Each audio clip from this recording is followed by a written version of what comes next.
What if Rimuru reincarnated as a slime prince to escape paperwork, but the villainess thinks he is a doom flag? By Rimuru Edward 6. Rimuru, to escape his paperwork, takes the chance he got to escape and be a DLC prince in a game dimension, but finds out he is not the only person here who is not really a game character, and bonds with Catherina, who totally is freaking out about the doomflags his route has. Chapter 9. Maria Campbell's POV. At first, it was just a feeling, a flutter behind my ribs, a whisper in the air, the kind of soft pressure that makes your skin prickle even when the sun is shining. I was walking through the corridor near the garden wing, where the air always smells faintly of roses and warm soil when it hit me.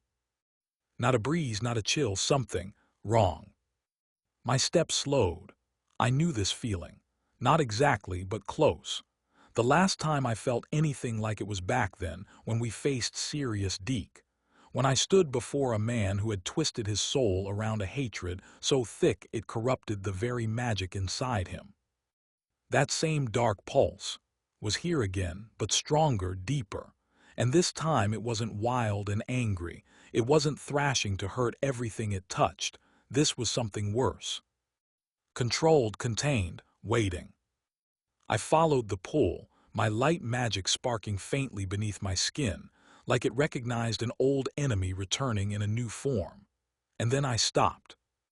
Rimuru. He was standing alone in the hall ahead, still as a statue, but the air around him rippled faint, almost invisible, like a shimmer in glass just before it breaks. It was him. He was the source. And I couldn't believe it, because Rimuru Tempest was always calm, always kind if a little cryptic, mysterious, yes, powerful of course, but never like this, never cold, never dangerous. But now his presence felt wrong, not entirely, but like there was something underneath him, inside him, a shadow with teeth. I held my breath. He hadn't noticed me.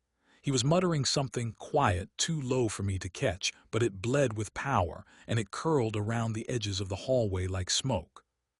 My heart pounded. I didn't understand what I was seeing, but I recognized it. The same kind of magic that nearly tore our lives apart before. Dark magic, corruption, and it was inside him. I stepped back, breath catching in my throat. If this was anything like Sirius, if it was worse. Catherina. She was close, she trusted him, she cared about him, and she didn't know. I turned and ran. Catherina Clee's POV. I was just coming back from the library. No cookies, no garden detour, no secret Doom Flag Council meeting. For once in my chaotic life, I was just doing something normal. And then I saw him, Rimuru, standing in the hall alone. At first I felt that usual flutter, the one I'd started pretending was indigestion and not actual feelings. But then I stopped, because something was wrong. He didn't look at me right away. He just stood there, hand at his chest, head tilted like he was listening to a sound I couldn't hear. The air felt heavier, thicker. Then his eyes opened and they were still gold, still beautiful but different. Not glowing with warmth or quiet amusement. Sharp, cold, focused. They locked on me, and the moment they did, the world felt like it narrowed. My instincts flared, something's wrong. I took a single step back, and that's when it happened. He moved, not fast, not threatening, but with purpose. A slow, deliberate step forward, and then another. I froze because I remembered this. This exact movement, the way he closed the distance, one step at a time, eyes never leaving mine, the silence that pressed down harder than any music, the tension that built with every inch between us disappearing.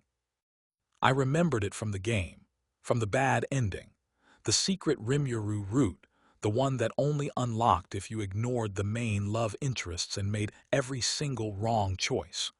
The one where he fell for the heroine not slowly but completely and consumed the story. He becomes obsessed, the fandom wiki had said. He's not violent, players warned, but he doesn't let go. He doesn't need to threaten, he just watches, waits, and then, takes. And now that version of him, the one I swore I'd never unlock, was here. Real. I took another step back. Rimuru.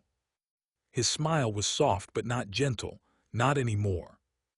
Running from me now, Catherina? He asked, voice smooth. But didn't you say you wanted to know me? My breath caught. I do, but... Another step. I stepped back again, heart thudding against my ribs. I'm not going to hurt you, he said. I believed him, but that wasn't what scared me.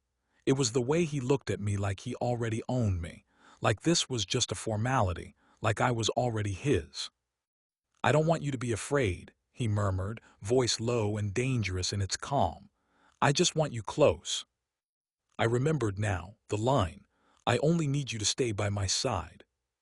The line from his ending, from the path no player should have taken, but somehow I had, and I didn't know how to get off. Rimuru, I said carefully, taking another step back.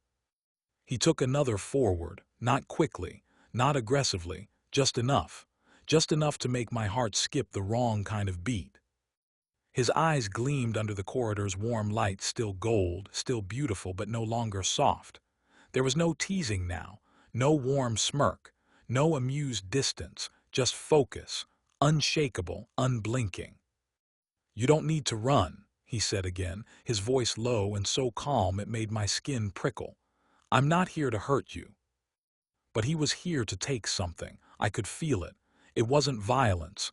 It wasn't even power. It was certainty. The way he looked at me, like the game was over and I just hadn't accepted it yet.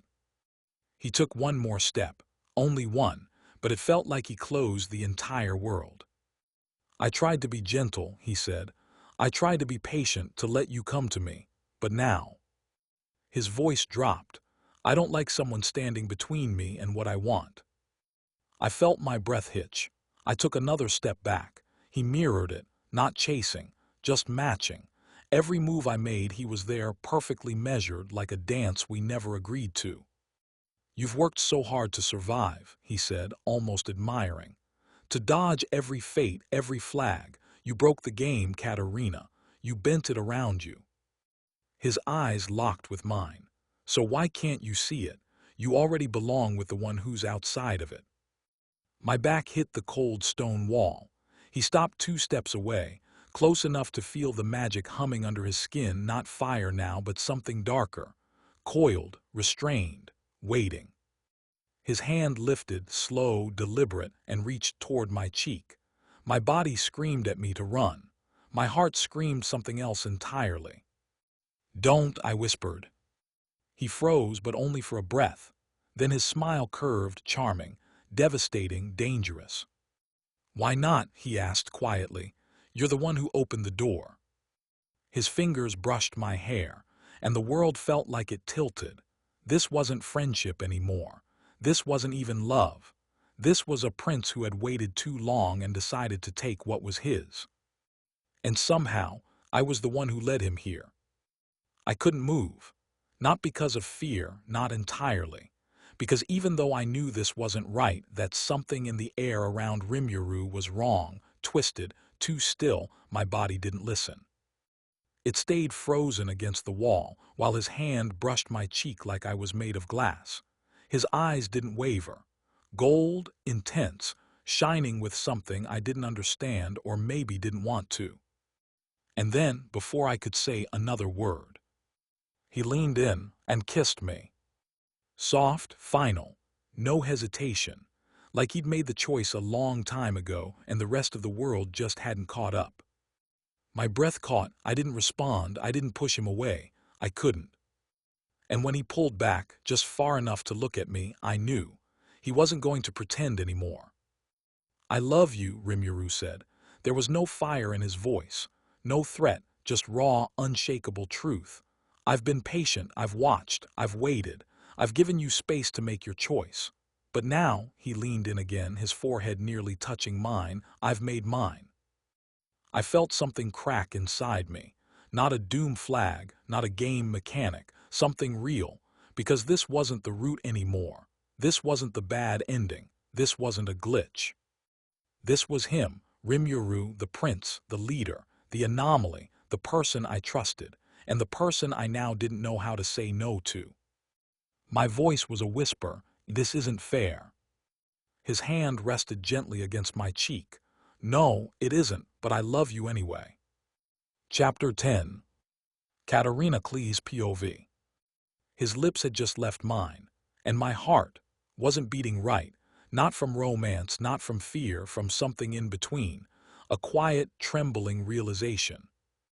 Because when Rimuru said he loved me, when he said it with that terrible gentleness, I didn't doubt him. But then he looked at me like I was already his, and the world felt smaller, more distant, more like a cage than a choice. "I shall take you," he whispered, fingers still warm against my skin, "so nobody can steal you from me anymore." My blood ran cold.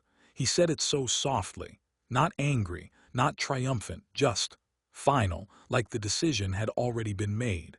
Like I was a piece that had fallen off the board and he was just putting it back where it belonged. I stepped back, or I tried to. His hand slid down to gently hold my wrist. No force, no magic, just that same smile, dangerously tender. "I waited long enough, Catherina. I let them circle you, protect you, distract you, but none of them saw you like I did. None of them loved you like I do." My throat tightened. "You don't belong to them, you belong with me." The words echoed like a spell, coiling around my heart, squeezing tighter with every breath. I'd fought so hard to avoid bad endings, to escape exile, to rewrite every route the game tried to throw at me. But this wasn't exile. This was being claimed by someone I trusted, and someone who, right now, wasn't entirely himself. My voice cracked. "Rimuru, please, this isn't you." He tilted his head. "Isn't it?" The corridor around us felt too quiet, too still, and I realized, if I didn't do something soon, he really would take me, not out of cruelty, but out of love, a love that had forgotten how to let go. Maria Campbell's POV. The moment I felt that darkness pulse again, I ran. There was no hesitation, just instinct. My light magic reacted before I did, flaring in my chest like a warning. The sensation was too familiar, too much like Sirius. Only this time, it was different, colder, more controlled. Not a chaotic storm of rage, but something quiet and consuming, like a shadow stretching across the floor. But the presence, it was him, Prince Rimuru, and even more terrifying, Catherina was with him. When I turned the corner into the hallway, I saw them. Catherina stood pressed against the wall, wide-eyed, frozen in place, and Rimuru, he was too close. His hand rested gently at her cheek, his eyes glowing gold, but there was nothing warm in them. He looked at her like she was the only thing in the world, and for a second I felt the darkness in him reach toward her. Not with cruelty, but with possession. I stepped forward before I even realized what I was doing. "Let her go," I said, louder than I expected. Rimuru turned his head slowly. His expression didn't change, but his presence did. The air around him pulsed, heavy, wrong. I could feel the magic twisting around him. Elegant, yes, but wrong. It didn't belong to him, not really. It clung to him like a curse. And Catherina, she looked like she couldn't even breathe. I wouldn't let her be taken, not by darkness, not again. I raised my hand, light gathering at my fingertips. The magic answered me eagerly, desperate to push back against whatever held him. "Purify." The hallway lit up in a burst of golden light. It wasn't an attack. It didn't strike him. It simply burned away the shadows, the way sunlight chases fog off a field. Rimuru staggered back, clutching his chest. The darkness around him cracked, then broke entirely. His posture shifted. His eyes lost their edge. And for a long, breathless moment he looked lost, confused, scared. Then he looked at Catherina, then at me, and suddenly his face turned pale. Why was I?" he stammered. Why was I that close?" His hand shot up to his mouth as if remembering something he hadn't chosen to do. "Oh no, oh no. Then he took off down the hall like someone had set him on fire. I need air, and probably a priest, he called over his shoulder, or maybe a therapist. And then he was gone. Silence fell over the corridor. I turned to Catherina, who still hadn't moved. Her cheeks were red, her hands trembling. Slowly, I reached out and touched her shoulder. "Are you okay?" She blinked at me, then looked at the space where Rimuru had stood. "I think I just survived a royal-level romantic breakdown," she whispered. "Possibly also a kidnapping." I sighed and helped her sit down. "Next time," I said gently, "just scream sooner." Rimuru Tempest's POV.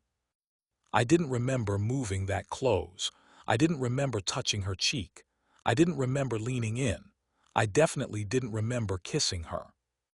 And yet I had, and not just that, I remembered what I said: "I love you. I shall take you so nobody can steal you from me." My own voice echoed in my skull, soft and terrifying, like it came from my mouth but not from me. And now I was running down a corridor, several layers of diplomacy, magical decorum, and personal dignity unraveling like a broken spell scroll. "I need air," I muttered, heart pounding. "I need an anchor. I need a bucket of cold water and maybe divine intervention."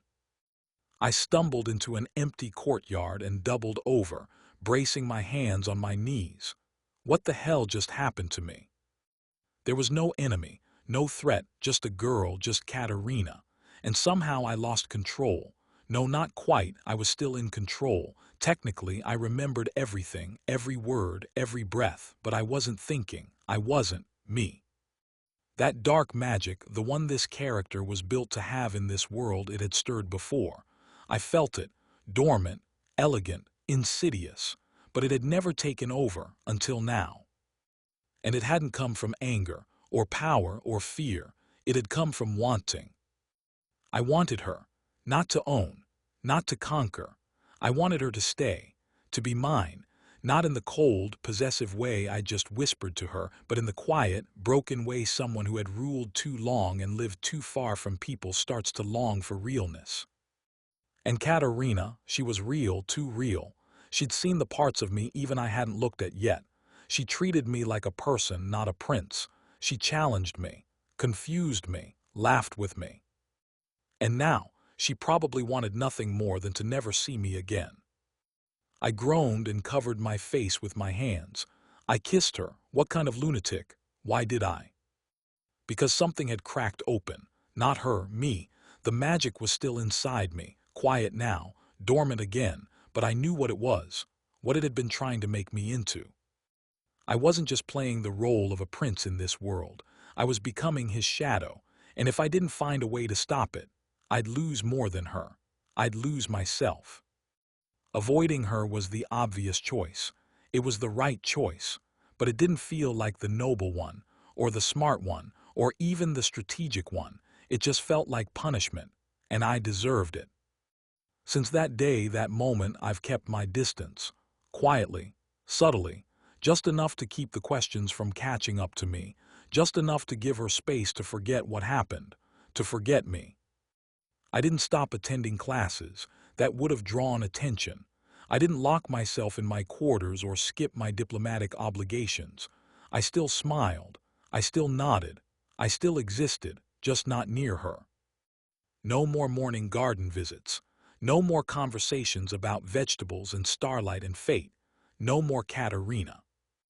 Because I saw it, the fear in her eyes when I touched her. The way her breath caught when I said those words. Words said in a voice that sounded like mine, but wasn't me. It was the prince this world wanted me to be. It was the darkness I had ignored, and she didn't deserve to be dragged into it. I tried to rationalize it, that it was a momentary loss of control, a corrupted spike in the code of this world, an emotional surge amplified by old magic I'd never meant to touch. But deep down, I knew the truth. Part of me had meant it. Part of me had wanted to claim her, not because I could, because I couldn't bear the thought of losing her. And that made me dangerous. So I withdrew. I left before the story could spiral again, before I broke something worse than the script, before I broke her. And maybe, just maybe, She'd forget. She'd return to her friends. Her quiet joy, her chaos and cluelessness and kindness. She'd heal. And I'd fade back into the background where I should have stayed all along. A prince on paper, not a man with a heart, and certainly not a man with hers. Chapter 11. Maria Campbell's POV. At first, I thought it was guilt. Rimuru stopped appearing near Catherina the very next day. No more garden visits. No more long walks. No more casual chats that turned into something more. He was still present, always polite, always calm, but never near her. I didn't say anything at first. I figured he needed time. We all did after what happened. But the days passed, then a week, and the space between them grew so wide it was starting to feel like a wound. Catherina smiled through it, of course. That was her way. She threw herself into garden maintenance and club meetings and double dessert baking days like nothing was wrong. Like Rimuru hadn't kissed her. Like she hadn't almost disappeared into someone else's magic. But I noticed how her smile lingered a little too long when someone mentioned him in passing. I noticed how she glanced toward the back of the classroom before turning her head away.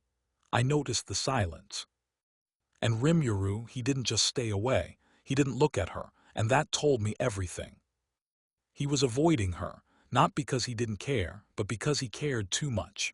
I remembered what I saw in the corridor that day, the dark aura, the shadows wrapped around him like royalty woven in smoke, and then when the light hit him, shock, shame, regret so real it looked like it hurt. Now he stayed gone, and I started to wonder, was he protecting her, or just trying not to feel the weight of what he almost became, and more than that, did Catherina know? Because from the way she said nothing, from the way she acted like everything was normal, I suspected she did. She just didn't want to talk about it. Not yet. And maybe she was afraid if she reached for him again, the version she'd find wouldn't be the one who smiled over seedlings and tomatoes. It would be the one who whispered, "You belong with me." Catherina Klee's POV. It's fine, I'm fine. Everything is totally, completely, wonderfully fine. I repeated that lie to myself as I planted a new row of carrots with unnecessary enthusiasm, nearly snapping my spade in half on the third thrust. "You're really going at it today, Lady Catherina," Anne said gently. "Just feeling productive," I chirped, smiling too wide. "Carrots don't plant themselves, you know." Anne opened her mouth like she wanted to say more, then wisely closed it. She knew better. Everyone did, because I hadn't seen Rimuru in over a week. Oh, he was around. He still showed up to class, still offered polished answers and flawless manners and diplomatic smiles, but never near me, not once. He didn't look at me. He didn't talk to me. He didn't even nod. And I pretended that was okay.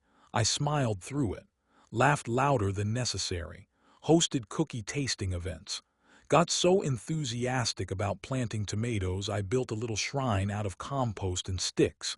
It collapsed, like me. But I wasn't fine, because every time I turned a corner and didn't see him, it hurt. Every time I laughed and didn't hear him laugh too, it hurt. Every time I remembered the kiss. I dropped the spade, hard and startled beside me, Lady Catherina. "I'm fine," I said too quickly, voice cracking just a little. She didn't believe me. No one did. The mini Catherinas in my head were in full panic mode. Romantic Catherina. He kissed us and now he's vanished like a tragic love interest from a doomed fairy tale. Serious Catherina. This is textbook avoidance behavior. We're not imagining it. Farmer Catherina. I miss his weirdly competent gardening skills. Child Catherina. He said he loved us. All of them, why won't he talk to us? I sat down hard in the dirt, not because I tripped, not because I was being dramatic, but because suddenly I didn't know what to do. I'd survived death flags, I'd rewritten endings, but I didn't know how to handle a silence that felt like rejection and protection all at once. And the worst part, I missed him. I missed his quiet presence, his strange honesty, The way he always listened, really listened. I missed how I felt when he looked at me like I wasn't just a girl dodging fate, but someone who mattered. And now, he was gone, not physically, emotionally, and I couldn't stop wondering, was it me? Was it something I did, or didn't do? Would he have stayed if I hadn't looked afraid? I curled my fingers into the soil. I whispered, I wasn't ready to be loved like that. Maria Campbell's POV. I knew I did the right thing. When I used my light magic that day, when I purified the darkness surrounding Prince Rimuru, I didn't hesitate. Not for a second. Dark magic is forbidden for a reason. It corrupts. It consumes. It reshapes hearts, thoughts, even memories. I had seen it firsthand in the worst way possible in the former student council president, Sirius Deke. And I'd promised myself I'd never let it take someone again.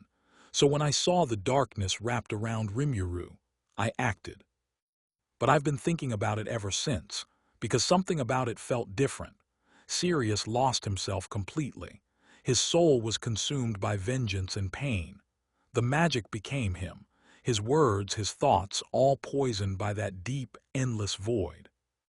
But Rimuru, he came back. He ran, yes, he panicked. He broke under the weight of what he'd done, but he came back. He remembered, he regretted, and that matters, that means something. Because the magic didn't erase who he was. It didn't overwrite him. It didn't win. It tried to twist his love into possession, his kindness into control, but it failed. Because even now, with all his power, all his poise, Rimuru's strongest reaction wasn't to lash out or double down. It was to step back, to protect Catherina the only way he knew how, by leaving. And that's when I realized something I hadn't dared admit before. Rimuru isn't like Sirius. He's a good person. Too good, maybe. So good, in fact, that it's hurting him to stay away. He's punishing himself. And Catherina, she's pretending not to feel it, but she's breaking too. I don't know what the right answer is, but I do know this: dark magic is a curse. But what Rimuru feels, what Catherina felt when she looked at him, that was never the curse. That was real. And maybe, just maybe, they deserve a second chance. I found him where I expected, away from the halls, away from the others. Near the edge of the academy's garden wall, where the wind was stronger and the light couldn't quite reach through the trees. He stood with his back to me, hands clasped behind him, posture perfect, like a prince at rest. But his magic told another story. It wasn't dark anymore, not like before, but it wasn't calm either. It pulsed faintly, unevenly, like something held back with too much effort. I stepped forward, Prince Rimuru. He didn't turn. "You shouldn't be here," he said softly, "not near me." I frowned. Why not? Now he turned slowly and looked at me with eyes too tired for someone his age. "Because you're light," he said, and I'm what almost swallowed it. I opened my mouth, but he kept going. "You were right to stop me. You did the right thing. You saved Catherina."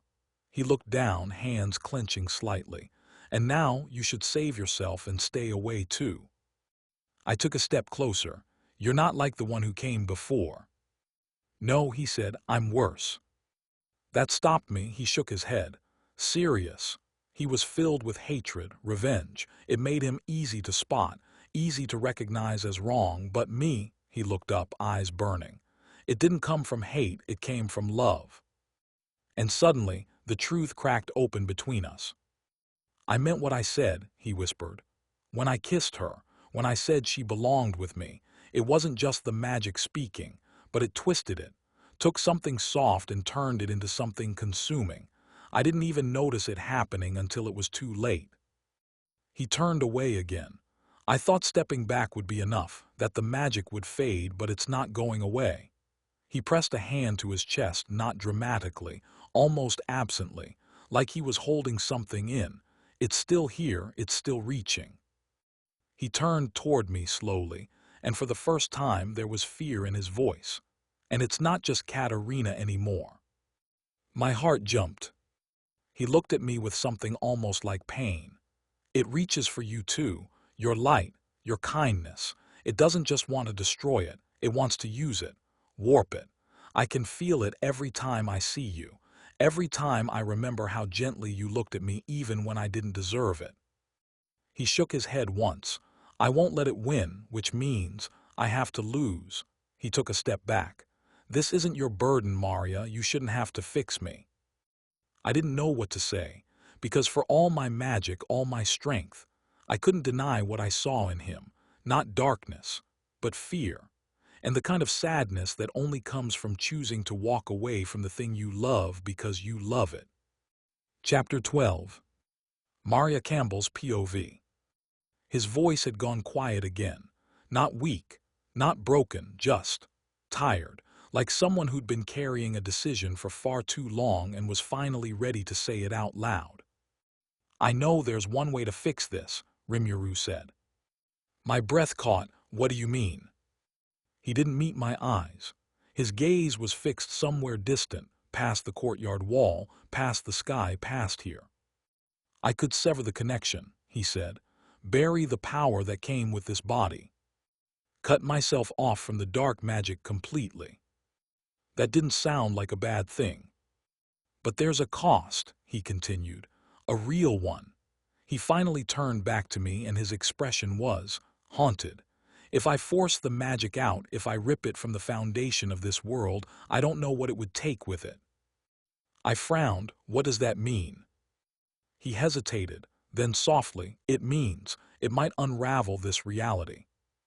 He let the word sit, heavy, impossible.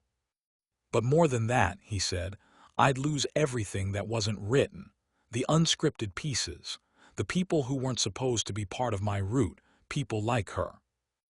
And then for the first time I saw it, the truth hiding beneath all his princely calm, fear, regret, and something deeper than all of it, devotion. She broke the game, he said softly, not by accident, not because she was rewritten. She broke it because she cared too much, because she kept choosing kindness even when she wasn't supposed to. His voice trembled not from weakness, but from the strength it took to keep himself from reaching for her again. I can't be the one who breaks her in return. She's beautiful, he whispered. The way she rewrote her fate, the way she made others love her without ever asking. He clenched his hand over his heart. I won't destroy that, not for anything. He turned away again as if that was the end of it. But I didn't move, because I knew so clearly that what he was saying wasn't just a decision, it was a goodbye. Catherina Klee's POV. I was tired, not the kind of tired that goes away with naps and cookies, the deep, aching, heart-heavy kind. The kind that came from smiling too much and talking too loudly and trying so hard to pretend that I wasn't falling apart inside. I missed him, and I hated that I missed him, because I didn't want to admit that a part of me had been holding onto something I never said out loud, something that bloomed the moment he told me I mattered, and that I never let myself believe could be real. You broke the game, he'd said once. You changed their hearts. You're the most honest and kind person in this world. I remembered the kiss. I remembered the way his eyes had looked afterward, not cruel, not cold, just desperate. And I remembered the silence that followed. He ran. Then he disappeared from my life like he was never there. But he was, and I wasn't going to pretend anymore. I dropped the trowel I'd been holding for 15 minutes without planting a single seed and stood up. Maria and Mary were talking in the distance. I barely heard them. Where are you going? Mary called after me. To find him, I said without looking back. To stop him from making the worst mistake of his life. I didn't need light magic. I didn't need a map. I knew where he'd be. Where the wind blew too hard and the silence held its breath. Where Rimuru always went when he thought no one could see him break.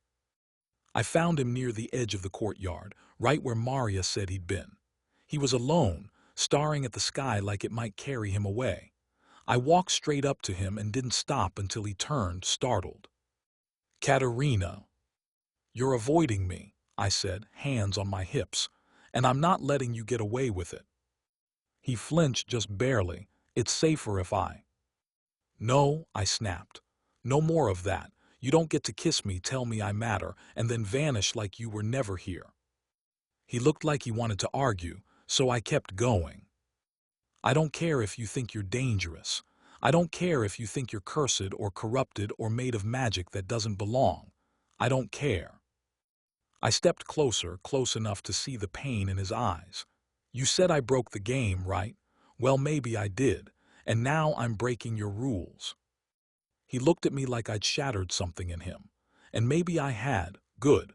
I was ready to fight for him, ready to grab his hand, yell at the sky, cry if I had to, even fall into his arms and say some kind of embarrassing line like, "You matter too," if it meant he'd stay.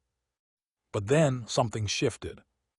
His eyes flickered, not like someone blinking, like a light behind them had glitched, flickering between two versions of himself. The Rimuru I knew and something else, something too still, too honest, too broken. He looked at me, really looked at me, and then smiled. But it wasn't warm. It wasn't cruel either. It was something worse, resigned. "You're so beautifully cruel," he said.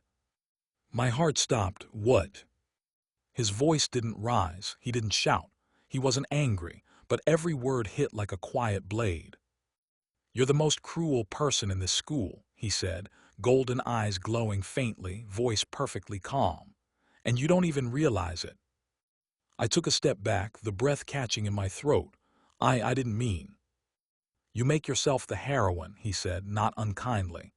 "The one who saves everyone, changes fates, breaks rules, but you never choose." My throat went tight. "You gather hearts around you like flowers in your garden," he continued. "Let them bloom, let them follow you, let them fall in love with you, and you smile, and you say it's friendship, and you run from anything deeper."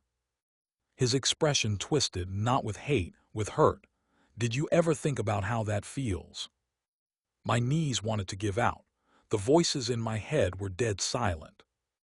"I didn't mean to." "I know you didn't," he said, "and that somehow made it worse. That's what makes it cruel." He glitched again, just once, a flicker, like something in him was breaking through only to be pulled back. "I'm not angry," he whispered. "I just finally understand. You were never afraid of dying, Catherina. You were afraid of loving someone enough to lose them." I had faced princes with swords, dark magic, death threats, engagements, dessert shortages. I had faced doomflags, but I had never felt this helpless. I stood there in front of Rimuru and listened to him tell me I was cruel, beautifully cruel, and the worst part was, he was right. I didn't even realize I was crying until the tears hit my lips. "I didn't mean to," I whispered. He just looked at me, not cold, not angry, just tired, like someone who finally gave up hoping they'd be chosen. "I never meant to hurt anyone," I said, louder now, choking on the words. "I didn't ask for people to fall in love with me." "No," he agreed softly, "but you let them." The wind tugged at his coat. The courtyard felt too quiet. "I was trying to survive," I said. His eyes didn't leave mine. "And then you weren't," he said. "Then you started living, but you never stopped acting like love was a danger." I stumbled back, the words cutting deeper than anything he could have done with magic, because he saw the part of me I never let anyone look at, the scared part, the part that didn't fear doom flags anymore but feared what came after. What came after being saved, after saving everyone else, after running out of excuses. "You're wrong," I said, except I didn't believe it, because I did make myself the heroine. I turned my fear into kindness, my loneliness into friendship. I gave everyone a little piece of my heart and made sure no one ever got the whole thing. Because if I chose someone, I might lose them, and if I lost them, I'd never survive it. But now I might lose him anyway. "Rimuru," I reached for him, shaking. "Please don't go." He flinched like the words hurt, but he didn't move. I stood there in the silence he left behind and realized, this is what it feels like to finally hit the real doom flag. Not because someone would exile me, not because I'd die, but because I finally loved someone enough for it to break me.